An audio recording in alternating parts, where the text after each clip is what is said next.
kom på besøg den her dag, og jeg er simpelthen så glad for min far her. Maria Holm Petersen var lige blevet 13 år, da hun kom i frivillig anbringelse hos plejeforældrene i Mern. Det var meget hårdt, og det var meget psykisk terror på hende hver eneste dag. Hvad ser vi til? Anders kravler. Anders er en kravleabe. Maria Holm Petersen fortæller, at hun ofte blev sat til at arbejde på gården, og tit blev ydmyget af plejeforældrene.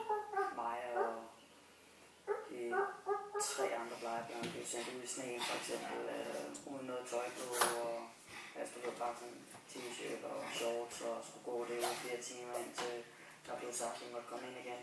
Efterhånden begyndte plejeforældrene ifølge Maria Holm Petersen også at manipulere med hendes forældre. Han har sagt til min mor, at det var min far, der sagde det til mig. Hele tiden, og hver gang jeg mødtes med min far, så skulle han have kaldt mig en beskidt ud af